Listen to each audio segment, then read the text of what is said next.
Assalamu alaikum everyone. This is Ammar bin Salim. Welcome to another episode of Out Loud with Ammar. This is season 4 and today we are recording episode 8. It's a very special episode. I'll say that for multiple reasons. सबसे बड़ी बात ये कि I'm personally मुझे बहुत खुशी है कि ये पॉडकास्ट रिकॉर्ड कर रहा हूँ इसलिए क्योंकि एक मेरे बहुत पसंदीदा कमेडियन बहुत पसंदीदा एक्टर आइड से इंडिया से अर्जुन प्रताप राणा साहब ने जो है मुझे ज्वाइन किया है एंड इट्स नॉट जस्ट कि वो मेरे पसंदीदा कमेडियन हैं but it's also the fact कि it's a joint in a way it's a joint effort of two countries. तो हम ऐसी एफर्ट्स पहले देखा करते थे और अब तो खुशी इस बात की कि हम दोबारा से एक दफ़ा जो है पॉडकास्ट के जरिए एटलीस्ट इंडिया और पाकिस्तान को दोबारा से एक ही प्लेटफॉर्म पे फिर से लेके आ सके। Arjun bhai, thank you so much for joining us from the US. Thank you so much Ammar भाई, thank you so much and rightly said कि टेक्नोलॉजी ही कम से कम वो माध्यम बन के आए जिसके जरिए हम लोग एटलीस्ट कनेक्ट तो हो पाए एक दूसरे से। अदरवाइज तो मतलब क्या ही बचा है। मतलब हम तो अगर चाहें तो भी बहुत ही ज्यादा मुश्किलों से गुजर के शायद आप इंडिया का वीजा, हम पाकिस्तान का वीजा कभी प्रोसेस करा पाए, कभी जरूरत पड़ी। अदरवाइज तो इतना डिफिकल्ट हो गया है। तो technology is the only way through which at least people who are like minded, who are not directed towards propaganda वाला जो हेटरेट होता है ना, जो इंसानियत को समझते हैं, जो दिल से दिल के रिश्ते को समझते हैं। एटलीस्ट हमें मौका तो मिला कि हम लाइक माइंडेड लोगों से कनेक्ट हो पाए। तो मैं बहुत शुक्रगुजार हूँ टेक्नोलॉजी का भी और आपका भी, आपने अप्रोच किया। और मजा आएगा। मतलब मुझे पता नहीं कि अब होने क्या वाला है लेकिन जितना इससे पहले जो होमवर्क के लिए जितना आपसे बात हुआ है, तो मुझे ऐसा लग रहा है कि वाइब्स मैच कर रही हैं, सेम वेवलेंथ पे हम लोग। तो मजा आने वाला है। बहुत बहुत शुक्रिया मुझे बुलाने के लिए। एब्सोल्युटली नहीं, बिल्कुल ये मैं बहुत ऑनर्ड फील करता हूँ और खसूसी तौर पे बहुत शुक्रगुजार मैं भी हूँ कि मैंने सिर्फ आपको एक मैसेज किया और आपने जो है इतने फोर्थ कमिंग एटीट्यूड से जो है मुझे उस पर ओके किया। ऑनेस्टली मेरे लिए खुद भी ये बहुत बड़े ऑनर की बात है। और मैं ये समझता हूँ कि खसूसी तौर पे अगर पाकिस्तान में भी या दुनिया भर में या साउथ एशिया में अगर कोई बंदा जो है वो कभी मैनेजर का दर्द समझ सकता है या टीम लीड का दर्द समझ सकता है तो वो अर्जुन भाई हैं। अगर आप इनकी जैसे वीडियोस देखते भी होंगे फॉर श्योर आप समझ सकते हैं कि अर्जुन भाई को पता है कि मैनेजर का दर्द क्या है। इनके बड़े मजे मजे के कैरेक्टर्स होते हैं, सुप्रिया मैडम और रॉकी भैया और भी इस तरह के बड़े जबरदस्त किस्म के कैरेक्टर्स आपने जो क्रिएट किए हैं मैं उनके बारे में भी जरूर आऊंगा। लेकिन मुझे ये बताएं अर्जुन भाई सबसे पहले कि इतने अच्छे तरीके से आप मैनेजर का दर्द समझते कैसे हैं? भाई मैंने मैनेजर के रूप में कम से कम 7-8 साल तो काम किया है। और उससे पहले किसी मैनेजर के अंडर काम किया है। टोटल मेरा जो वर्क एक्सपीरियंस है इस फील्ड में वो लगभग लगभग 18 साल का है।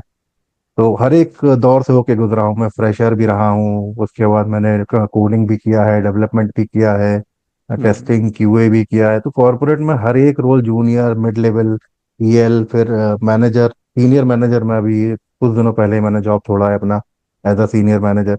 तो हर एक दौर से होके गुजरा हूं, सब देखा है, हर तरह के कैरेक्टर्स को देखा हुआ है। तो वो दर्द पहले लिया है 10-12 साल, फिर आखिरी के 7-8 साल जब मैनेजर बन गए तो बाकी लोगों को दिया है। तो सारी जर्नी देखी है।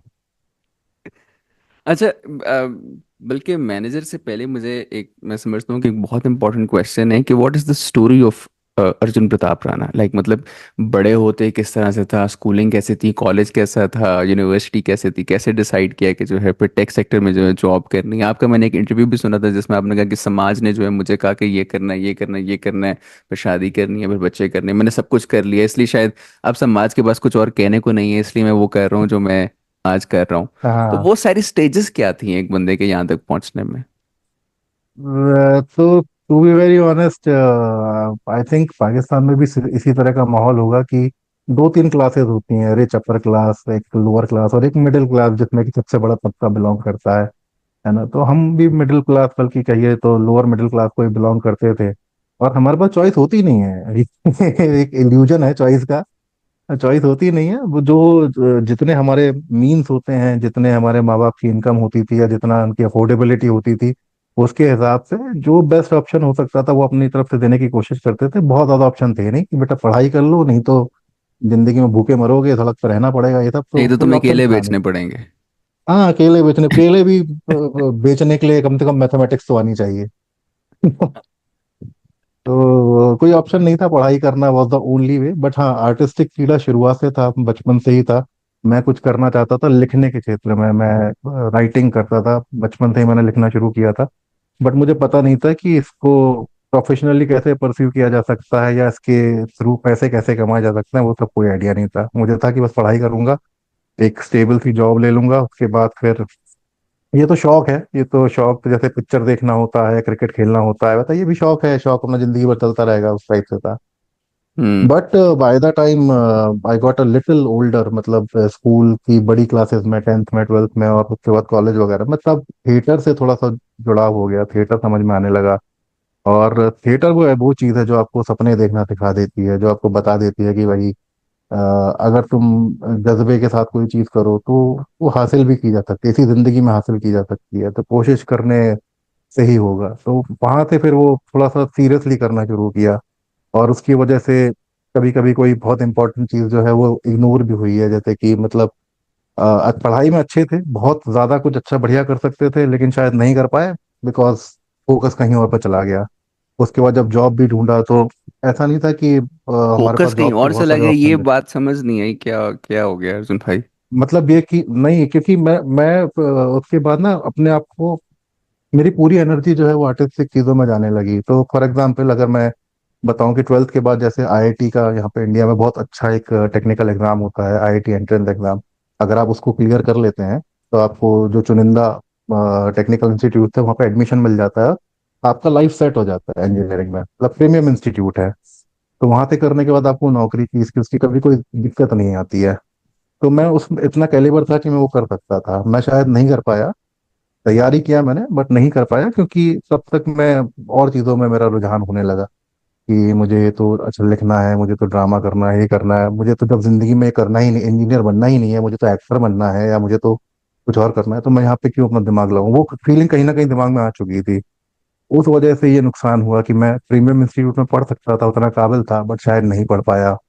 उसके बाद जब जॉब, मतलब कि दूसरे कॉलेज से मैंने पढ़ाई किया, उसके बाद जब जॉब के मार्केट में उतरे, तो शायद बहुत अच्छी की थी प्रीमियम इंस्टीट्यूट में जॉब कर सकते थे, अप्लाई करते तो शायद हो जाता, बट नहीं, वहाँ पे भी एक एवरेज जॉब पकड़ा। जो पहला जॉब मिला उसमें चले गए आंख बंद करके कि हाँ ठीक है, और रोजी रोटी का जुगाड़ हो जाएगा, साथ में अपना ये करते रहेंगे, लिखते रहेंगे कुछ ना कुछ। मेरे लिए सिटी इंपॉर्टेंट था कि मैं कॉलेज ऐसी सिटी से करूँ जहाँ पे थिएटर, ड्रामा, फिल्म, ये सारी चीज़ें होती हों। मैं नौकरी ऐसी सिटी में करूं जहाँ पे इन सारी चीज़ों का एक्सपोजर हो। तो मैं किसी ऐसी सिटी में ना फंस जाऊं जहाँ पे नौकरी में पैसा तो अच्छा मिल रहा है लेकिन मैं और कुछ नहीं कर पा रहा हूँ। तो इस डिसीजन ने ना, जो फोकस भटका, उसने बहुत मतलब लाइफ के डिसीजन जो है इम्पैक्ट किए हैं। तो जिंदगी कुछ और हो सकती थी, अभी जिंदगी कुछ और है, रिग्रेट्स नहीं है कुछ। लेकिन कहने का मतलब यह है कि शायद जो फाइनेंशियल स्टेटस जो समाज आपसे एक्सपेक्ट करता है ना, आपके आस पड़ोस वाले एक्सपेक्ट करते हैं, वो मैं शायद उन दे सकता था जितना वो चाह रहे हैं, लेकिन मैंने नहीं दिया। वो मेरा कॉन्शियस डिसीजन था कि नहीं नहीं, हम्म। मुझे कुछ और करना है। वो उसमें कोई गारंटी नहीं थी सक्सेस की, बट करना था तो करना था, वो कीड़ा लग जाता है तो लग जाता है। तो ये था भाई। बाकी बहुत ज्यादा चॉइसेस थी नहीं, मेहनत करने का जज्बा था, तो करते रहे अपना। मैंने बहुत लिखा है, 10 12 15 साल हो गए लिखते लिखते। नॉवेल लिखी है, किताबें लिखी हैं, पब्लिश हुई हैं। बहुत सारे शॉर्ट फिल्म्स के लिए मैंने स्क्रिप्ट लिखी है, एड फिल्म्स के लिए स्क्रिप्ट लिखी है। वो करते करते करते फाइनली थोड़ा बहुत जो अट्रैक्शन या एक्सपोजर मिला है वो स्टैंड अप की वजह से या फिर इंस्टाग्राम की वजह से मिला है। काम तो मैं 15 20 सालों से कर रहा हूँ, जब कोई जानता भी नहीं था। बहुत सारा काम मार्केट में पड़ा हुआ है, जो बिका भी है, जो लोगों ने पसंद भी किया है, लेकिन कभी पहचान नहीं बना पाया वो काम। तो इसकी क्या रीज़न होती है कि जब बंदा, मतलब मैं देखता हूँ काफ़ी सारे ऐसे लोग हैं इवन पाकिस्तान के अंदर जो कि सोशल मीडिया के आने के बाद and ये जो शॉर्ट फॉर्म कंटेंट है इसके ऑनसेट के बाद ज़्यादा उनको रीच मिलती है, लेकिन जो एक उनका प्योर काम है जिस पे मेहनत लगी, कई साल लगे हैं, प्योर आर्टिस्टिक वर्क होता है, वो कहीं छुप के जो है वो रह जाता है। रीजन तो मतलब पता नहीं क्या ही है, लेकिन मतलब जितना मेरी समझ में आता है वो ये है कि आप जितना ज्यादा लोगों तक पहुंच पा रहे हैं, और मतलब लोग आपके चेहरे से या आपकी वॉइस की टोन से या आपके पहनने कपड़े पहनने के तरीके, किसी भी तरीके से अगर आपको पहचान पा रहे हैं, रिकॉग्नाइज कर पा रहे हैं कि वो कंटेंट या आपने जो भी काम किया है वो देखने के 1 दिन बाद, 4 दिन बाद, 10 दिन बाद भी अगर उनकी मेमोरी में है, उनके जहन में है, तो वो धीमे धीमे धीमे धीमे आप उस रास्ते पे आगे बढ़ते हैं। अगर आपने बहुत कोई जबरदस्त काम किया है लेकिन लोग उसको एक बार देख करके अगली बार रिकॉल ही नहीं कर पा रहे हैं कि मैंने ऐसा कुछ पढ़ा था या ऐसा कुछ देखा था, सुना था, और ये किसने किया था, तो शायद आपको वो वाली लेवल कभी अचीव नहीं कर पाएंगे जो कि आप डिजर्व भी करते होंगे। इंस्टाग्राम से या सोशल मीडिया से या शॉर्ट फॉर्म ऑफ कंटेंट से वो जो वायरलिटी जिसको बोलते हैं ना कि अ, एक रात में 10 लाख लोगों ने तुमको देख लिया, 10 लाख में से 10 हजार तो याद रखेंगे, 10 हजार में से हजार तो ऐसे होंगे ना जो तुम्हारी विसिनिटी में रहते होंगे, जो तुम्हें अगले दिन मिलेंगे, वो तुम्हारा चेहरा देखेंगे, पहचान जाएंगे, रिकॉल कर जाएंगे, अपने दोस्तों को भेजेंगे। वो हम्म। वायरलिटी वाला जो सीन है पहले सिर्फ फिल्म स्टार्स के पास होता था, या फेमस क्रिकेटर्स के पास होता था, पॉलिटिशियंस के पास होता था, उनका चेहरा याद रखा जा रहा है। अभी मोबाइल फोन में है, मतलब मैं घर से बाहर निकल रहा हूँ, मैं जहाँ पे जिस टपरी पे चाय पीता हूँ उस बंदे ने मेरा चेहरा दिखा हुआ है, वो कई बार चाय के पैसे माफ कर देता है, अरे नहीं सर आपको देखा है, आप बहुत बढ़िया कंटेंट बनाते हैं, आपसे 10 रुपए लेके क्या करेंगे। वो पहले नहीं होता था आम आदमी के साथ, अभी होने लगा है क्योंकि हर किसी के इंसान हाथ में स्क्रीन है। पहले स्क्रीन। स्क्रीन देखने के लिए आपको पैसा खर्च करके मूवी थिएटर में जाना पड़ता था। तो वो बस थोड़ा सा आसान किया है। टैलेंटेड लोग तो बहुत दुनिया में भरे पड़े हैं, इन इसमें इंडिया में, पाकिस्तान में, बहुत दुनिया के देशों में, हर जगह। लेकिन वो टैलेंट अब लोगों तक पहुंच पा रहा है बहुत इजीली, खर्चा नहीं हो रहा अपना, हमें बहुत हाई प्रोडक्शन वैल्यू की पिक्चर नहीं बनानी है लोगों तक पहुंचने के लिए, हम हाँ, 15 सेकंड का कंटेंट बना के पहुंच पा रहे हैं लोगों तक। एग्जैक्टली बिल्कुल यही बात है कि वो जो बैरियर टू एंट्री था वो शायद जो है वो बीच में से हट गया है। हाँ एग्जैक्टली अच्छा अर्जुन भाई एक बात बताएं कि मतलब आपकी जैसे कॉर्पोरेट लेवल एक जॉब रही है, अब सीनियर मैनेजर भी आप रहे हैं, कभी इस किस्म की फीलिंग आई है यार कि मतलब लोग क्या सोचेंगे? और क्योंकि इस टाइम में आके जो है वो स्टैंड अप कॉमेडी करना, जब आप खुद एक सीनियर लेवल जो प्रोफेशनल बन जाते हैं, खसूसन ऐसे मुल्कों में जहाँ हम्म, पे देखें, मतलब इसमें तो कोई बात है नहीं ना कि पाकिस्तान इंडिया का जो कल्चर है वो हम अभी जैसे डिस्कस भी करते हैं उसमें बहुत, तो कभी ये वाली फीलिंग आई आपको कि भाई इसमें मुझे मेरे ही लोग जो हैं वो जज कर रहे होंगे तो मैं कैसे जाऊंगा कल फेस करूंगा इस तरह की बातें? बिल्कुल बिल्कुल आई है, शुरुआत में बहुत इस तरह की फीलिंग आई है। इनफैक्ट मेरे संग इस तरह के एक दो वाक्य भी हुए हैं कि अच्छा। हाँ मतलब मैं थोड़ा थोड़ा पॉपुलर होना शुरू हो गया था, मैं ऑफिस सब भी जा रहा था, और जहाँ काम कर रहा था वहाँ मेरे से भी सीनियर लोग जो है, कई बार उनके संग मीटिंग हो रहा है, ये हो रहा है, या कोई टाउन हॉल है या कोई सेमिनार है, कोई ऐसी चीज जहाँ पे गैदरिंग है, कई सारे लोग आ गए हैं, और मेरे साथ मेरे सीनियर्स भी हैं, लेकिन बहुत सारे ऐसे लोग भी हैं वो या तो मेरी टीम में जूनियर्स हैं या मुझे नहीं जानते हैं, किसी और टीम के हैं, ऑफिस के कलीग्स हैं, कहीं दूसरे लोकेशन से आए हैं, बट उन्होंने मेरा कंटेंट देखा हुआ है तो वो पहचान रहे हैं। और वो सेमिनार के बीच में जैसे लंच ब्रेक हुआ, चाय का ब्रेक हुआ कुछ, तो वो आ रहे हैं मेरे पास मिलने के लिए, फोटो खिंचवाने खिंचाने के लिए, कुछ साइन लेने के लिए, और मेरे जो सीनियर्स बैठे हैं वो बगल में बैठ के कुड़ रहे हैं कि यार इससे ज्यादा एक्सपीरियंस वाले हम हैं, और पूरा का पूरा फुटेज साला ये ले जा रहा है। तो एक तो ये वाली प्रॉब्लम आई, दूसरा वो वाली भी फीलिंग आई कि कहीं ना कहीं इसकी वजह से मेरे जो ऑफिस में एक रुतबा है, एक अथॉरिटी होती है आपके पास ना, अपने नीचे वालों से, लोगों से काम करवाने के लिए एक अथॉरिटी फिगर बन के रहते हो, तो कहीं मेरे को हल्के में तो नहीं लेने लगेंगे कि यार तुम तो मस्खरे आदमी हो, तुम्हारी बात क्यों माने हम। तो वो वाला एक, बट मैंने इस चीज को अवॉइड करने के लिए डे वन से एक रूल बना रखा था जो मैं आज तक फॉलो करता हूँ, कि मैं एक लाइन होती है ना क्रिंज वाली, उसको कभी क्रॉस नहीं करूंगा मैं। मतलब चेहरे पे, अपने सर पे तकिए का कवर पहन के या टॉवल पहन के लड़की कभी नहीं बनूंगा, है ना। मैं किसी छिछोरे गाने पे कमर मटका के डांस कभी नहीं, मैं ये सारी चीजें कभी नहीं करूंगा। मैं एक डेकोरम में, एक मर्यादा के दायरे में रह के ही काम करूंगा, जिससे कि अगर किसी को वो पसंद नहीं भी आए तो कम से कम ये वाली फीलिंग नहीं आए कि यार ये आदमी हल्का है, ये, इसको हम मतलब वो ग्रांटेड ले सकते हैं। वो वाली फीलिंग किसी को नहीं आनी चाहिए, उस चीज का मैंने शुरुआत से ख्याल रखा है। सही। और वो भी बड़ी मजे की बात है, मतलब हर बंदे को अपनी कंटेंट प्रेफरेंस पता हो कि यार मैंने ये चीज मैंने कर सकता हूँ and this is something I can't do, और उससे हम्म, जो बंदे की जो अथॉरिटी में और ऑथेंटिसिटी के अंदर जो वो रिडक्शन होती है वो ना हो। हाँ मतलब मैं ये नहीं कह रहा हूँ कि जो लोग ऐसा करते हैं वो खराब करते हैं, आप उनको नहीं करना चाहिए, बिल्कुल उनकी मर्जी है, उनको करना चाहिए। बट कहीं ना कहीं मेरी उम्र पे, मेरे चेहरे पे ये सब मुझे नहीं लगता कि सूट करेगा।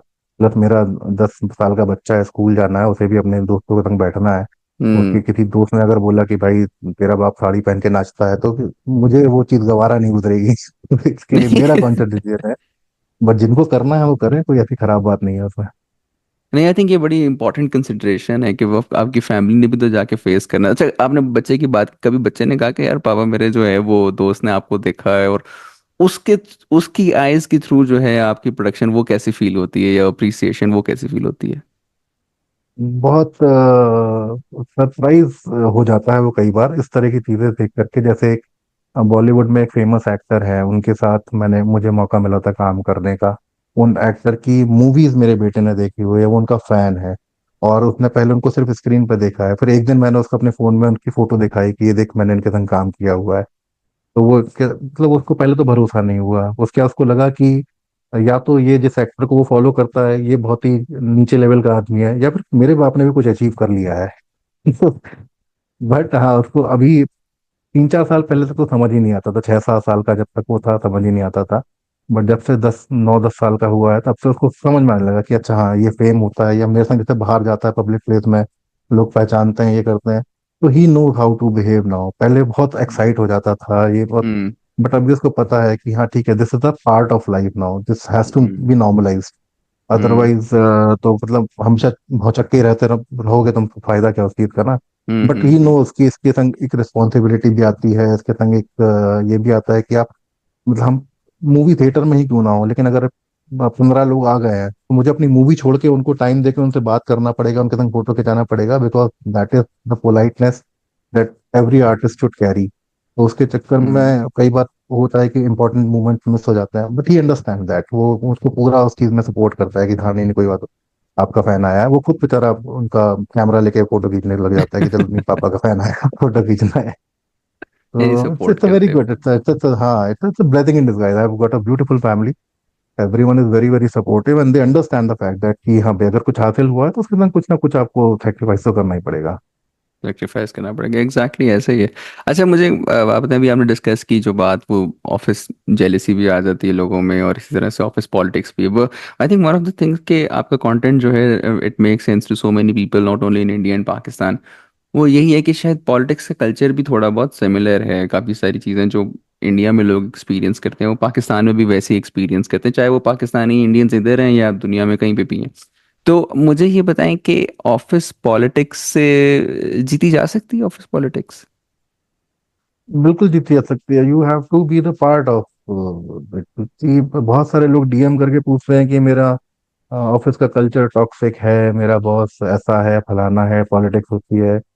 ही हर किसी के साथ होती है, this is unavoidable, specially in third world countries, developing countries like India and Pakistan. ये अनअवॉइडेबल है, यहाँ पे अभी तक हर इंसान को उसके हक की रोटी नहीं मिल रही है। तुमको क्या लग रहा है कि तुम्हें ऑफिस में तुम्हें जो हक डिजर्व करते हो मिल जाएगा? नहीं भैया, यहाँ पे बेसिक्स की लड़ाई चल रही है अभी, रोटी कपड़ा और मकान है। तुमको इज्जत भी चाहिए साथ में, ऐसा नहीं होगा। तो तुम्हें उसका ये हिस्सा नया बन के नारा है रहना हमारा, पड़ेगा। रोटी कपड़ा मकान और इज्जत। हाँ, अरे नहीं मिलेगी भाई, पहले रोटी तो मिल जाए हर किसी को, तब इज्जत की बारी आएगी, नहीं मिल सकता है। तो you have to understand this harsh reality and you have to live with that. तो आपको उसका हिस्सा बन के, आप थोड़ा मीठा बोलिए, आप थोड़ा प्यार से बात कीजिए लोगों से, आप थोड़ा बना के रखिए, हल्की सी चापलूसी कर लीजिए, हल्का सा।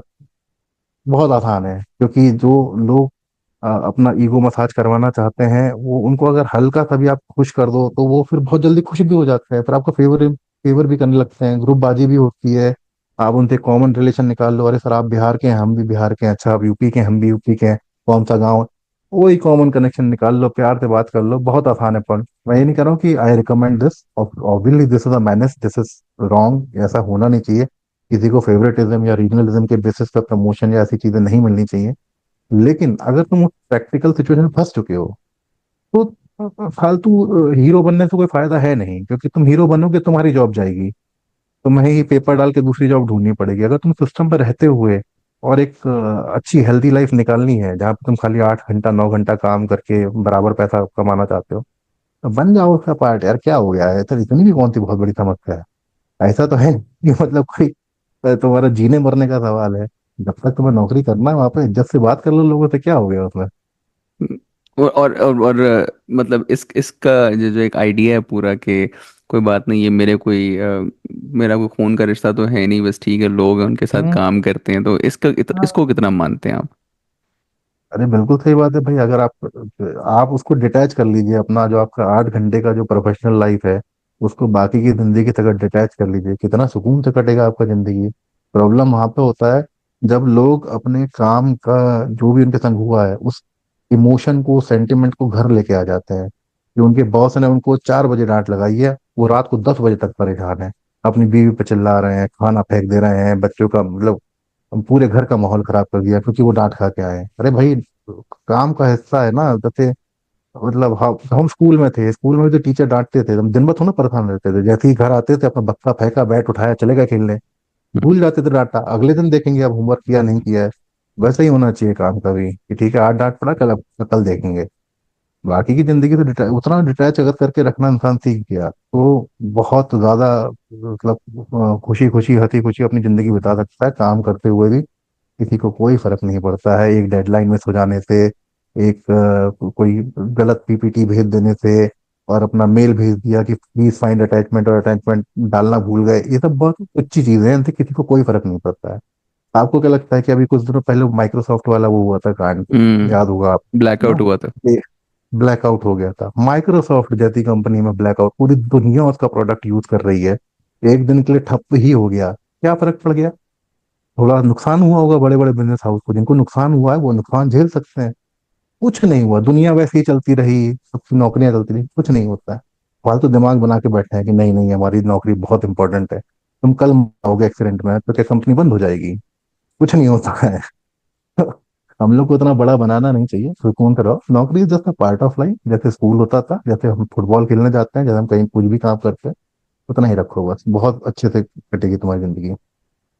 ओवर इन्वेस्ट जो कर लेता है ना बंदा, अपने आप को इन्वेस्ट हो जाता है उस चीज़ के अंदर, और वो आई थिंक एक ऐसी चीज़ है जिसके अंदर इमोशंस अटैच हो जाते हैं, और फिर जब इमोशंस अटैच होते हैं फिर आप हर चीज़ पर्सनली लेते हैं। लेकिन वो गर्लफ्रेंड थोड़ी ना है आपकी, अगर आप इमोशन अटैच कर भी देंगे तो गर्लफ्रेंड है तो फिर भी आपको चार फायदे हैं जो आप निकलवा सकते हैं, नौकरी से आप कौन सा फायदा है? तो क्या ऐसा करके कुछ मिलेगा नहीं ना आपको। ये नंबरों की रेस है कि उसको 9% मिला, मुझे 7% मिला। आप पूरी लाइफ में अगर 30 साल काम कर रहे हैं, 30-35 साल, तो ये 2-2% ऐड करते करते भी पूरी लाइफ में जो फर्क आएगा ना, 2-4 लाख रुपए से ऊपर का भी फर्क नहीं आएगा। कि 2-4 लाख के लिए इतना परेशान होना जरूरी है कि 40 साल की उम्र में लोग को हार्ट अटैक आ जा रहा है आजकल, हाँ। के एंग्जाइटी के शिकार हो जा रहे हैं, मेंटल स्ट्रेस लेके हम्म। बैठे हैं, लोग हम्म। आत्महत्या कर ले रहे हैं। इतना तो इम्पोर्टेंट नहीं है ना ये। हम्म।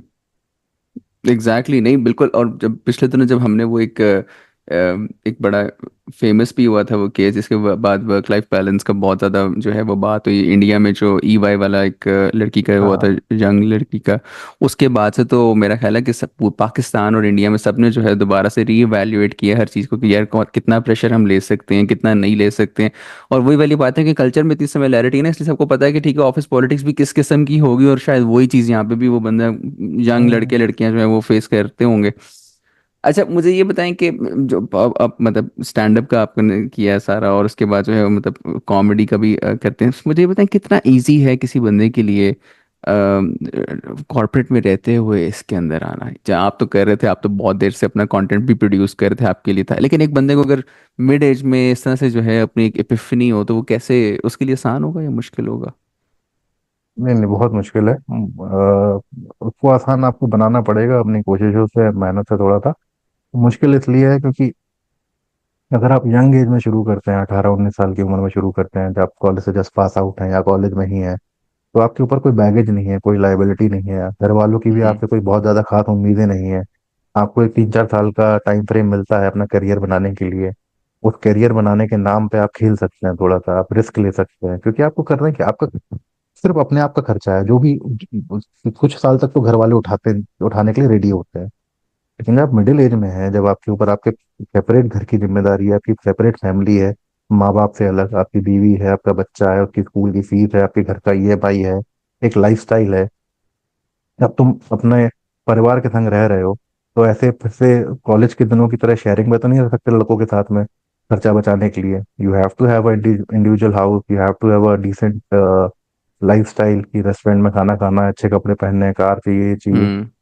तो उस टाइम पे ये कर पाना, और बाकी जो आसपास के लोग हैं, पूरी सराउंडिंग्स हैं जिसको हम्म। समाज बोलते हैं अपन, वो सब ताने मारने के लिए बैठे हुए हैं कि जरा सी तुमसे गलती हुई नहीं कि वो ना को सुना देंगे कि देखो हम तो पहले ही बोल रहे थे पगला आदमी है ये। तो हम्म। बहुत डबल प्रेशर हो जाता है, you are just running on the double edged sword, कि या। आप गलती भी नहीं कर सकते और एट द सेम टाइम आपको सारी चीजें बैलेंस करके भी चलना है। आप अपनी सोर्स ऑफ इनकम अचानक से जीरो भी नहीं कर सकते, लेकिन दूसरी जगह अगर आप टाइम नहीं दोगे तो वहां से कुछ आना शुरू भी नहीं होगा। तो यू हैव टू, मतलब बाकी सब लोग अगर 6 घंटा काम कर रहे हैं तो आपको 12 घंटे करना पड़ेगा, तब जाके कुछ हो पाएगा।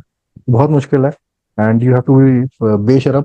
आपको थोड़ी मोटी चमड़ी रखनी पड़ेगी, लोग क्या कह रहे हैं कहने दीजिए, फर्क नहीं पड़ता है। अपनी मेहनत पर फोकस कीजिए, थोड़ा सा सेक्रीफाइस करना पड़ेगा, आपके घर वालों को थोड़ा सपोर्टिव होना पड़ेगा, तभी कर पाएंगे। इनमें से एक भी फैक्टर काम नहीं करेगा तो नहीं कर पाएंगे। बिल्कुल सच्ची बात है। अगर आपके लाइफ पार्टनर ने बोल दिया ना कि तुम जो कर रहे हो ये सब बेवकूफी की हरकतें हैं, ये सब नहीं करो, इससे हमारा फ्यूचर नहीं बनेगा, तो आप झक मार के आपको छोड़ना पड़ेगा और छोड़ना पड़ेगा। हम्म। यानी कि इमीडिएट सपोर्ट जो है वो घर वालों से या घर वाली से जो है वो बहुत जरूरी है। आप सोचिए ना, अगर जिसके संग आप 24 घंटा रह रहे हैं, अगर वो इस थॉट से अलाइंड नहीं है कि आप अपनी लाइफ में कुछ अलग करना चाहते हैं, जिसकी वजह से कुछ दिक्कतें झेलनी पड़ेंगी, शायद 1 साल, शायद 2 साल, तो हम्म। लेकिन अगर वो उस चीज के लिए रेडी नहीं है, तो आप 24 घंटा निकाल ही नहीं पाएंगे उसके साथ। वो कलेश कर देगी आपकी जिंदगी में। आपको हम्म। एक मतलब एक निवाला गले से उतारना मुश्किल कर देगी आपका, तो फिर आप कर ही नहीं पाएंगे। जब इंसान अच्छे मूड में नहीं रहेगा तो फिर आर्ट पे क्या फोकस करेगा। तो ये सारे हम्म। फैक्टर्स होना, आपको थोड़ा हम्म। बेशरम होना, थोड़ा सा इग्नोर करना, थोड़ा सा अपने आप पे भरोसा रखना, थोड़ा सा घर वालों को सपोर्ट, ये सब सारे फैक्टर जरूरी हैं। अदरवाइज आप नहीं कर पाएंगे, मिडिल एज में नहीं कर पाएंगे। आप बचपन में, जवानी में फिर भी कर लेंगे। जवानी में आप में एक अलग एनर्जी होती है, एक अलग फोर्स होता है, कोई लाइबिलिटी नहीं होता है, दोस्त आपके चढ़ा देते हैं, अरे भाई तू कर, साले हम हैं तेरे पीछे। अभी हम्म। इस उम्र में तो दोस्त भी अपना अपना म्यूचुअल फंड देख रहे हैं, तो किसी को लेना देना नहीं है। हाँ, बिल्कुल बिल्कुल बिल्कुल एग्जैक्टली।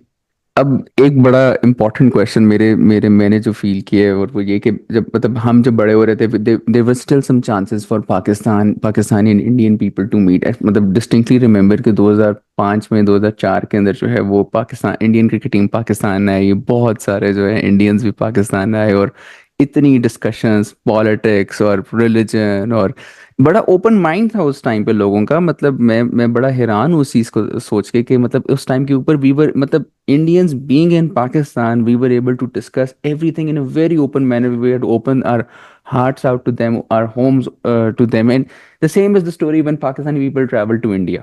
वो वही हम्म। प्यार, अगर कोई मतलब शाज़ नाजर कोई ट्रैवल अब हो ही जाता है दूसरे मुल्कों के अंदर, ये पहले होता था, तो वो बिल्कुल एक कल्चर बिल्कुल फर्क था, एक जो ओपननेस एक टुवर्ड्स ईच अदर थी वो बिल्कुल फर्क थी। लोगों ने उस चीज़ को जो है ना सिर्फ वहीं तक रखा होता कि हाँ ये एक पॉलिटिकल प्रॉब्लम है, एक रीजन हम्म। है चलो जिसकी वजह से हम लोग जो है वो अलग हो गए, लेकिन at the end of the day हम लोग हैं एक दूसरे से प्यार करने वाले लोग, और हम लोग पहले साथ ही रहते थे।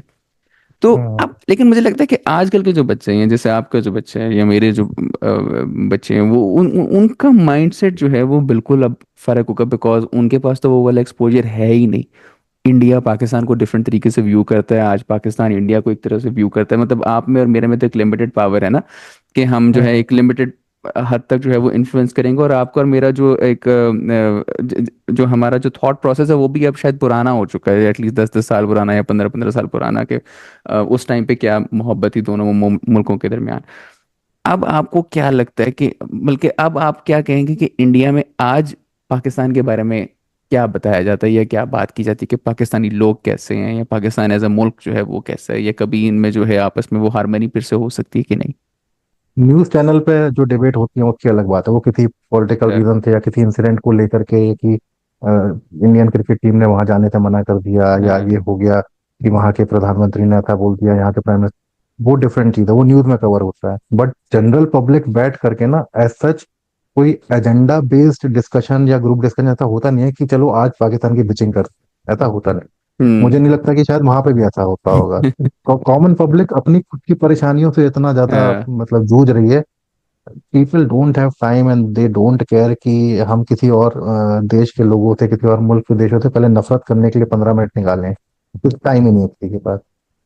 तो general public is, I might not say कि दे आर इन लव और they hate, they are neutral, they hmm. Indifferent kind of, मान लीजिए आप, ये ज्यादा कुछ एक्सट्रीम इमोशन नहीं है। They don't hate as well. But मुझे नहीं पता कि वो लव, कुछ लोग लव करते भी होंगे, कुछ लोग, जैसे हम लोग बहुत क्रिकेटर्स की बहुत तारीफ करते हैं जो अच्छा खेलते हैं हम लोग। मैं तो स्पेशली क्योंकि कॉमेडी फील्ड से बिलोंग करता हूँ, उमर शरीफ साहब मुझे बहुत पसंद है। उनका मैंने बहुत काम फॉलो किया है, यूट्यूब पे अवेलेबल है, थैंकफुली वही अगेन टेक्नोलॉजी के माध्यम से मिल जाता है, अदरवाइज तो मैं देख भी नहीं पाता उनका काम। तो हम लोग राहत फतेह अली खान साहब, उनके जो पिताजी थे नुसरत फतेह अली खान साहब, आर्ट कल्चर ये सारी चीजें बहुत अप्रिशिएट होती हैं। आई एम श्योर वहाँ भी होती होंगी यहाँ के कलाकारों की। तो बिल्कुल। कोक स्टूडियो पाकिस्तान का बहुत पॉपुलर है इंडिया में, हम लोग बहुत ज्यादा पसंद करते हैं। तो आर्ट, म्यूजिक, कल्चर, ये सारी चीजें जो है उसको बहुत अप्रिशिएट किया जाता है, बहुत प्यार दिया जाता है, बहुत सबको सम्मान दिया जाता है। बट जनरल हेटरेट की हम चलो ये कर वो किसी के दिल में है नहीं, वो शायद पॉलिटिकल एजेंडा है, वो सालों से चला आ रहा है। वो 1947 के टाइम से, उस टाइम पे जो पॉलिटिकल पार्टी थी, उसके बाद उन्होंने जिसको कमान संभाली, वो एक के बाद एक, जनरेशन बाय जनरेशन शायद वो चलता चला आ रहा है, वो हमारे कंट्रोल से बाहर की चीज है। But in general I don't think कि, और हमारी अगली जनरेशन भी, जैसे आपने मेरे बेटे का जिक्र किया, तो अगेन स्कूल के सिलेबस में तो पढ़ाया ही नहीं जाता है कि भाई हिस्ट्री के पॉइंट ऑफ व्यू से था कि हाँ एक इंडिपेंडेंस नाम की चीज हुई थी, ब्रिटिशर्स ने 200 साल राज किया था, फिर ऐसा, उतनी नॉलेज उनको दी जाती है स्कूल में। बट पाकिस्तान में लोग कैसे हैं, उनसे तुम्हें प्यार करना चाहिए, नहीं करना चाहिए ना, ये सब नहीं सिखाया जाता स्कूलों में, जो कि अच्छी बात भी है। उनको अपनी ओपिनियन अपने आप बनानी चाहिए जब वो थोड़े बड़े हो जाएं, जब वो सारी चीजों को मतलब को समझने लगे। बट मुझे तो पॉजिटिविटी लगती है इस चीज में कि आने वाले टाइम में ये अगली जनरेशन शायद इतनी वोक और इतनी ज्यादा हम्म। क्या कहते हैं, एक्सेप्टिंग ऑफ, ये लोग एलजीबीटी क्यू कम्युनिटी जो है वो उसके लिए एक्सेप्टिंग है, जो कि शायद हमसे ऊपर वाली जनरेशन नहीं थी। उन हम्म। लोगों को वो चीज समझ में नहीं आता था, हम लोग थोड़े से उसमें है कि हम लोग को सिखाया गया है। बट हमें पॉलिटिकली करेक्ट बातें कैसे करनी है शायद वो हमें नहीं पता है, मे बी हम किसी को अननोइंगली उसके सेंटिमेंट्स को हर्ट कर देते हो। अगली जनरेशन बहुत ज्यादा कॉन्शियस है इस चीज को लेकर के कि विमेन इक्वालिटी क्या होती है, उसको क्या दर्जा मिलना चाहिए। They are much more sophisticated and much more literate than our generation. तो मैं तो बहुत पॉजिटिव फील करता हूँ कि आने वाले टाइम में बाउंड्रीज ब्रेक होंगी होंगी। अभी भी देखिए ना, इंसान कहीं भी पैदा हो, जब उसको नौकरी करनी होती है, अमेरिका, यूके, ऑस्ट्रेलिया, फ्रांस, कहीं ना कहीं जा सकता है। अवेलेबल है रिसोर्सेज, और वो हर देश से जा सकता है, इंडिया हो चाहे पाकिस्तान हो। बाउंड्रीज हम्म। ब्रेक हो रही हैं, आने वाले 20 50 100 सालों में बाउंड्रीज ब्रेक होंगी होंगी। और कोई पॉलिटिकल एजेंडा वगैरह नहीं चल पाएगा। आई थिंक कि एक पूरा ग्लोबल हम्म। जनरेशन या ग्लोबल इकोनॉमी बन के सामने आएगा, वैसा मुझे हम्म। लगता है होगा। बस हाँ, ये नफरत बहुत दिनों तक चलने नहीं वाली है, बिकॉज नफरत तो बहुत ही एक्सट्रीम नेगेटिव इमोशन है, और उससे धीमे धीमे लोगों को समझ में आ जाएगा कि किसी का नहीं भला होने वाला है। एग्जैक्टली नहीं, और मेरा ख्याल है कि जैसे आपने बोला ना कि इंडिया में कोई ऐसा वो चीज़ नहीं, कोई कोई सिलेबस पढ़ाया जा रहा हो, या कोई लोग जो है वो बैठ के जो है किसी मुल्क के उसके लोगों की जो है वो बिचिंग कर रहे हैं, वो उनके अपने मसाइल ही इतने ज़्यादा हैं कि उनको इस तरह में कोई हम्म, एक्सट्रीम इमोशन जो है वो डेवलप नहीं कर रहे। Of course I think media का एक रोल तो होता है जिसकी वजह से शायद आप थोड़े से रिस्ट्रिक्ट हो जाते हैं। और हम्म। वो आई थिंक उस किस्म की जो एक राइवलरी है ना, वो सिर्फ हमें क्रिकेट में नजर आती है। जिस दिन पे मतलब हम भी जो है फुल ऑन हाँ, सारे राइट। पाकिस्तानी इकट्ठे हो जाते हैं अपने सारे पॉलिटिक्स आपस की भूल के और उस दिन सिर्फ हमें इंडिया नजर आ रहा होता है, दूसरे एंड पर इंडिया को शायद इस तरह पाकिस्तान नजर आ रहा होता होगा। नहीं नहीं, वो सही बात है, बट वो क्रिकेट की राइवलरी भी, वो जो 3 घंटे मैच चल रहा है, या अगर वनडे क्रिकेट है तो 8 घंटे जो मैच चल रहा है, उस 8 घंटे के बाद खत्म हो जाए तो अच्छा है, और वो आने वाले टाइम में होगा। क्रिकेट, पीपल ऑल्सो अंडरस्टैंड कि cricket is also source of entertainment. May be exactly. थोड़ा सा ज्यादा ज्यादा उससे प्यार करते हैं तो ठीक है, थोड़ा इमोशन हो जाते हैं।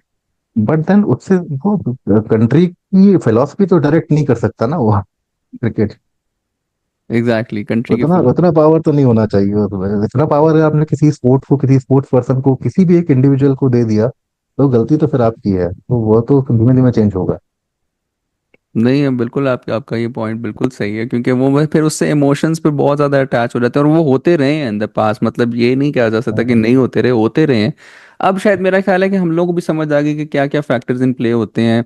सिर्फ ये फैक्टर, एक फैक्टर इन प्ले नहीं होता जिसकी बेसिस पे हम बहुत सारे इमोशंस जो हैं वो अटैच कर लेते हैं, लेकिन खैर वो एक ऐसी चीज़ है जिसको हम बहुत ज़्यादा इंजॉय करते हैं, और हम्म, होप भी करते हैं कि ये चीज़ जो है वो रिज्यूम भी होगी इंशाल्लाह। अच्छा मुझे एक आप अपने आपने जिक्र किया उमर शरीफ साहब का, उसी तरह हम भी इंडिया में तो इंडिया की जो अपना पूरा एक बॉलीवुड है उसको तो हम इतना ज़्यादा दिल से लगा के रखते हैं, सिर्फ इस तरह की कोई चीज़ ही नहीं है। जैसे और ये सारे एक्टर्स वगैरह इन्हीं इन्हीं सबको देख के शाहरुख खान, सलमान खान, आमिर खान, अक्षय कुमार वगैरह, और अब तो मतलब इवन कमेडियंस भी इतने सारे जो हैं वो भी मतलब I think they have become a part of our of our streaming as well, but of our culture as well. उसमें फिर हमें बहुत सारी चीज़ें जो हैं वो हम लर्न भी कर रहे हैं, तो सिमिलैरिटीज और ज़्यादा जो हैं वो डेवलप हो रही होती हैं। तो हमने भी उनको देख देख के ही जो है वो बड़े हुए हैं। There so many artist in India जिनकी मतलब तारीफ जितनी की जाए उनके टैलेंट की उतनी कम है। अब लेकिन आपने उमर शरीफ साहब की बात की, और मतलब अब तो उनकी वफात भी हो गई है, लेकिन उनका उनका कौन सा सबसे ज्यादा जो है आपको पसंद आया काम? उनका मैंने सबसे पहला तो उनका बकरा किट्टू पर ही देखा था, वो शायद सबसे ज्यादा पॉपुलर भी हुआ था उनका। जब वो आया था तब मैं काफी छोटा था, बट उस समय इतनी कॉमेडी समझ में नहीं आती थी, बट वो बकरा किश्तों पे वो तो इट वॉज हिलेरियस। उसका शायद सीक्वल भी आए थे, उसके पार्ट 2 पार्ट 3, फिर बुड्ढा घर पे आए थे, कई सारे आए थे। बट उनका जो एक स्टैंड आउट करता है उसका नाम शायद ईद मुबारक है या कुछ तो है, जिसमें मैं आपको बता दूं उसका प्लॉट क्या था। उसका प्लॉट ये था कि उमर शरीफ साहब और उनके एक दोस्त हैं जो कोई सपना देख रहे हैं, एलॉबरेटेड सपना, जिसमें कि रोल स्विच हो गया है मैन और वुमेन का। कि आदमी जो है वो घर संभाल रहे हैं और औरतें जो है बाहर जाके काम कर रही हैं, और वो मतलब जेंडर रोल रिवर्सल हो गया है। और राइट। पूरा प्ले जो है उन्होंने उसी सपने में निकाला, और आखिरी के 10 मिनट में रिवील होता है कि अच्छा नहीं, ये तो सपना देख रहे थे, और अगर ऐसी दुनिया हो जाती तो उसके क्या रिपरकशन होते। वो बहुत अपने जमाने से मतलब आगे का प्ले लगा था मुझे कि भाई ऐसी सोच होना, वो भी प्ले में उसको अच्छे से दिखा पाना, वो भी हिलेरियस तरीके से। नाम मुझे शायद ईद मुबारक था या क्या, तो ना आओ सच बोले, कुछ तो ऐसा नाम था उसका, मुझे याद नहीं है उसका नाम ठीक से। बट वो प्ले मेरे को अच्छे से याद है। बहुत ही खतरनाक मतलब राइटिंग, बहुत खतरनाक एक्टिंग, फिर वो अच्छी करते ही थे, पंचेज उनके हमेशा स्ट्रांग होते ही थे। वो बहुत ज्यादा मतलब स्टैंड आउट वाला था कि वो अगर किसी उनके सारे जिंदगी भर के कामों में से अगर किसी एक को चुना कि बेस्ट, तो मेरे हिसाब से वो वाला उनका बेस्ट प्ले था। Right, right, right. नहीं, बिल्कुल उमर साहब ने बहुत ज़्यादा काम की, बल्कि पाकिस्तान की कॉमेडी की आई थिंक पहचान बन गए थे, जिसकी वजह से। और ये बकरा किस्तों पर है, ये तो बहुत ही मतलब वर्ल्ड ओवर फेमस हुआ था। और शायद मैंने उस टाइम पे नहीं देखा था जिस टाइम पे वो आया था, लेकिन फिर बाद में खसूसी लगा के देखा कि अच्छा ये है कि what was the hype all about. Hmm. और फिर समझ आया कि थिएटर का क्या। और वो बड़ा डिफरेंट टाइप का थिएटर होता था उस टाइम पे, आज के थिएटर से वो बहुत फर्क है। जिससे सिंपल हम्म। प्योर झुकते हैं और वो थोड़ा सा डिमीनिंग हो जाता है दूसरे लोगों के लिए। उस टाइम में बिल्कुल वो कॉमेडी को कॉमेडी रखने वाली चीज थी, जिसमें किसी के सेंटिमेंट्स हर्ट नहीं होते थे। तो हाँ, वो सबसे अच्छी बात तो मुझे ये लगती थी कि कोई कोई भी प्ले 90 मिनट से 2 घंटे से कम का तो होता नहीं था। 2 घंटे तक अपना डायलॉग याद रख पाना, अपनी पोजीशनिंग याद रख पाना, ये सारी चीजें मुश्किल होती है।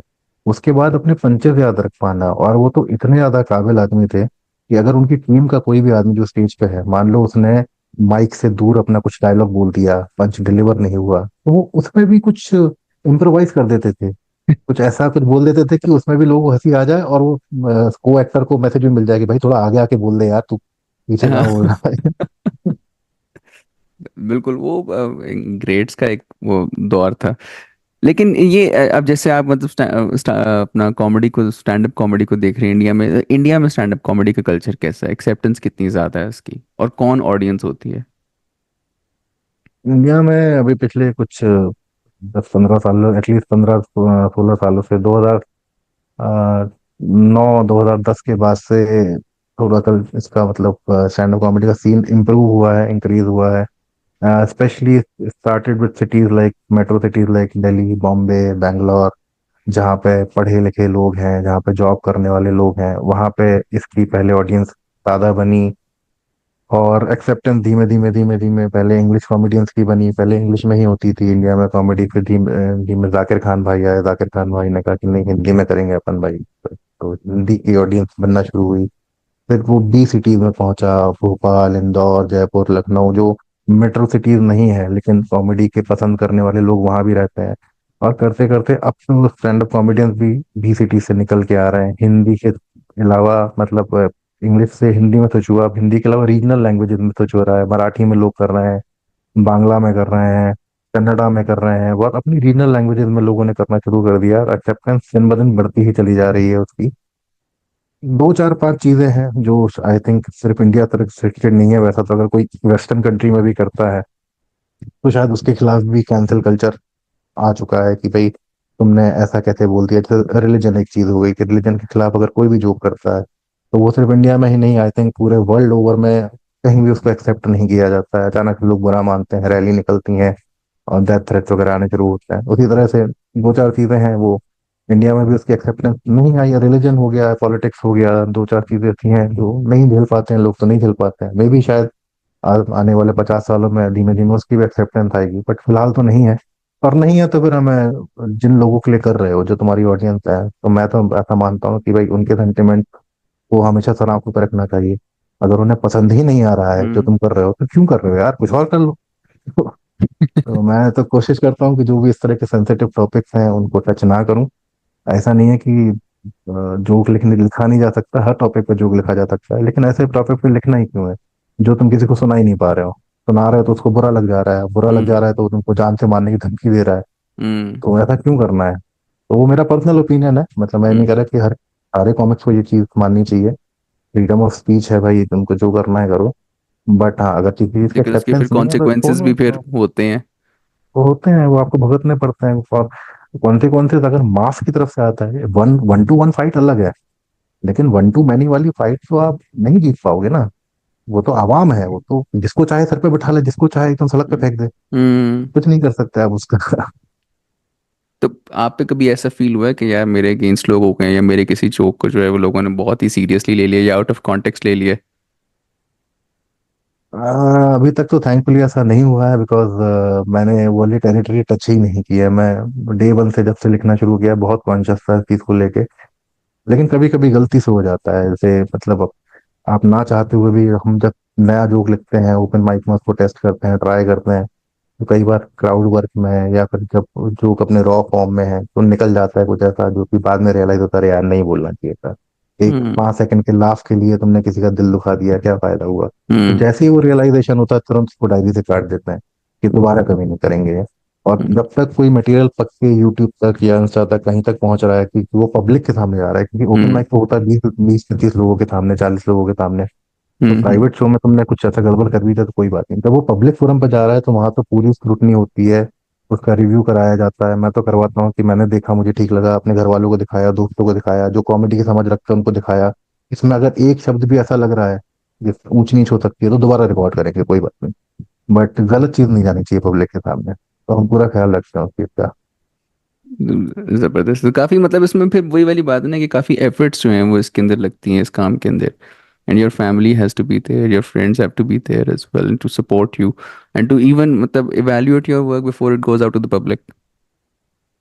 एफर्ट तो सर हर काम में ही लगती है हमारा भाई। बिना एफर्ट के कौन सा काम है जिसमें आपको सक्सेस की उम्मीद लगा के बैठ सकते हैं आप डॉक्टर हैं तो आपको पढ़ाई करनी पड़ेगी, लॉयर है तो पढ़ाई करनी, तो हर चीज में प्रैक्टिस लगती है। तो यहाँ पे तो थैंकफुली ये है कि कम से कम जिस चीज के लिए आप मेहनत कर रहे हैं वो आपको पसंद भी है। वरना हम्म। मेहनत तो ऑफिस के कॉर्पोरेट जॉब में भी लगती है, जो कि शायद बहुत लोगों को पसंद भी नहीं होता है, तो भी मेहनत करना पड़ता है। करना पड़ता है एग्जैक्टली। सर अर्जुन भाई, अब आपसे बस सिर्फ लास्ट क्वेश्चन करेंगे। वेरी थैंकफुल कि आपने सैटरडे को जो है खसूसन when you are not even in India आपने हमें टाइम दिया। तो आई अंडरस्टैंड कि आप बिजी हैं, ऑफ कोर्स एक फैमिली फंक्शन पे भी हैं। अब हम जब कंपैरिजन्स करते हैं खसूसी तौर पर इंडिया और पाकिस्तान के, तो हमें बड़ी very rightly so we try to be very candid, specially जो इन्फ्लुएंसर्स की जो कम्युनिटी इन पाकिस्तान के अंदर इस चीज़ को बहुत जल्दी, और टेक के जो स्पेशलिस्ट वगैरह हैं, and I get to interview lot of tech CEOs and lot of tech people in Pakistan, great companies, IT services companies, and they're selling their products to, across the globe. तो वो बड़े एक open mind के साथ इस चीज़ को accept करते हैं कि इंडिया ने कुछ चेंजेस किए थे बैक इन द 70s और 80s या बैक इन द 2000s, जिसकी वजह से जो है आज वो बहुत ज़्यादा डोमिनेट कर रहे हैं ग्लोबल टेक सीन को। और पाकिस्तान ने उस रेस में अब एंटर हुए हैं। ग्रोथ अच्छी है, फास्ट है, लोग बहुत जल्दी से मतलब आईटी इंस्टीट्यूट्स पाकिस्तान में भी ज़्यादा हैं, और लोग इस चीज़ को एक्सेप्ट करते हैं कि शायद इससे ज़्यादा किसी तरीके से भी हम अपनी एक्सपोर्ट्स इंक्रीज नहीं कर सकते इससे ज़्यादा फास्ट पेस से। लेकिन आपको क्या लगता है कि वो ऐसी कौन सी चीज़ें हैं जो कि पाकिस्तान कर सकता था या करनी चाहिए थी, जो कि इंडिया ने कर ली और उसको बेनिफिट हुआ आईटी में? आई थिंक, हाँ आईटी में आई थिंक जो इंडिया में जो रेवोल्यूशन आया है वो लेट 70s में, जब रतन टाटा ने टाटा कंसल्टेंसी सर्विसेज की शुरुआत की थी, और या फिर अर्ली 80s में जब इन्फोसिस जैसी कंपनी की नींव रखी जा रही थी तब हुआ था। और आई थिंक पूरा रिवोल्यूशन जो है वो 2 या 3 मेन फैक्टर्स पर टिका हुआ है, जो कि शायद मे भी हो सकता है, मुझे जानकारी नहीं है, बट हो सकता है कि पाकिस्तान ने उस दौर में वो 2 3 स्टेप नहीं उठाए थे। पहला तो कि ये माइंडसेट लेकर के आना अपने कॉमन होल्डर के बीच में कि भाई हमारा टेक स्ट्रांग है तो हम विदेशी कंपनियों के लिए क्यों काम करें, हम अपना खुद का काम क्यों नहीं शुरू कर सकते। वो अपने आप में एक बहुत रिवोल्यूशनरी स्टेप है, ये समझ पाना कि जो चीज मैं किसी दूसरे को कमा के दे सकता हूँ वो मैं अपने खुद के लिए भी कमा सकता हूँ। ना अपने खुद की कंपनी शुरू करते हैं, शुरू में 2 क्लाइंट आएगा, 1 क्लाइंट आएगा, धीमे धीमे धीमे करके इंडस्ट्री बन जाएगी। ये किसी को समझ में आया, उसने पहला स्टेप उठाया, बहुत डेयर डेवल स्टेप था। अदरवाइज लोग नौकरी करते रहते जिंदगी भर। दूसरा, थोड़ा सा सरकार की तरफ से सपोर्ट, कि जैसे इंडिया में जो बड़ी बड़ी आईटी कंपनीज हैं, जब उनको अपना ऑफिस लगाना होता है तो उनको सरकार की तरफ से सब्सिडाइज रेट्स पे जमीन मुहैया कराई जाती है। उसको बहुत सारे इलेक्ट्रिकल सप्लाईज हो गया, ये बहुत सारी चीजें, बहुत सपोर्ट सिस्टम पूरा तैयार करके दिया जाता है, क्योंकि उनको पता है कि जब इंडस्ट्री आ जाएगी तो उस शहर के कितने सारे लोग हैं जिनको रोजगार मिलेगा, जिनको एम्प्लॉयमेंट मिलेगा। तो ये म्यूचुअल है कि लोग भी हिम्मत कर रहे हैं और साथ में सरकार का भी सपोर्ट है।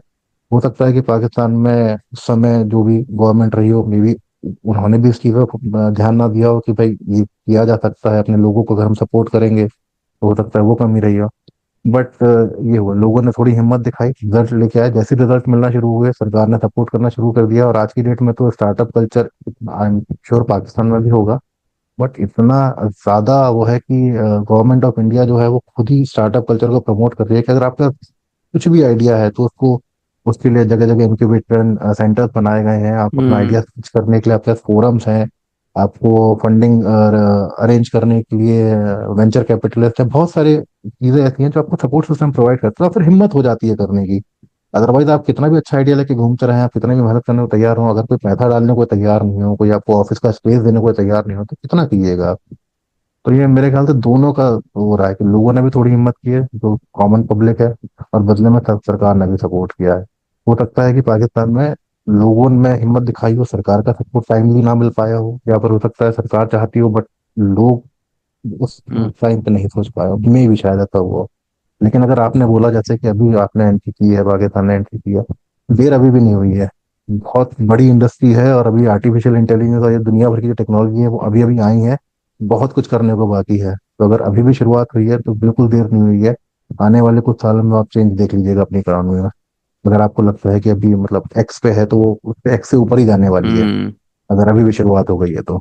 और टेक्नोलॉजी तो वैसे भी नए से नए आ ही रही है ना, मतलब वो तो ये कभी समझ नहीं आता कि कौन सी टेक्नोलॉजी को लर्न करना है, कौन सी को नहीं लर्न करना, क्योंकि वो हाँ। हर 6 मंथ्स बाद या साल बाद ऑब्सोलीट हो रही। तो आई थिंक वो चांस सबके लिए बार बार मिल रहा है आईटी सेक्टर के अंदर, वन वे और दी अदर। और मैंने तो काम किया हुआ है, लंदन में काम किया हुआ है, तो मुझे पता है कि टेक्नोलॉजी बैकग्राउंड से कितने सारे अच्छे टेक्निकल एक्सपर्ट जो हैं वो पाकिस्तान से भी हैं जो काम करते हैं। लंदन में मिला हूं, मेरे कलीग्स रह चुके हैं, हमने कॉमन क्लाइंट के लिए काम किया है कि हम यहाँ से किसी कंपनी से गए, वो वहाँ से किसी कंपनी से आए, हम लोग साथ में काम कर रहे हैं। तो मुझे पता है टेक्निकल एक्सपर्टीज की, स्पेशली साउथ एशियन कंट्रीज में, चाहे इंडिया पाकिस्तान, उनको भी पूरा सेक्टर है, इसमें कोई कमी नहीं। सब बहुत ब्रेनी और बहुत इंटेलिजेंट लोग हैं, बहुत मेहनती लोग हैं, हम लोग आराम से कर सकते हैं। बिल्कुल। बहुत शुक्रिया अर्जुन भाई, अगेन बहुत मज़ा आया इस कन्वर्सेशन का। हमने सिर्फ जो है वो कॉमेडी पे नहीं रखी, पॉलिटिक्स पे भी बात कर ली, ऑफिस पॉलिटिक्स पे, और मतलब आईटी सेक्टर के ऊपर जो है उसके ऊपर भी बात की, सपोर्ट सिस्टम्स के ऊपर भी बात की, कल्चर पे बात की। तो आई एम वेरी ग्रेटफुल कि आपने जो है इस तरह से टाइम निकाला आउट लाउड विद अमार के लिए। और आई होप कि एक ऐसा भी टाइम आए कि जहाँ पे हम जो है इंडिया आ सकें और आप पाकिस्तान आ सकें, और हम मिल के इकट्ठे बैठ के जो है फिर पॉडकास्ट कर सकें, और फिर उस कन्वर्सेशन का मज़ा मज़ा जो है वो इससे भी ज़्यादा होगा। बिल्कुल अमर भाई, बहुत बहुत शुक्रिया मुझे बुलाने के लिए, मुझे भी बहुत मजा आया आपसे बात करके। और जल्दी आएगा वो दिन जब हम लोग फिजिकली फेस टू फेस मिल पाएंगे, और ये सारी चीजें एक साथ बैठ के क्रॉस द टेबल हो पाएंगी।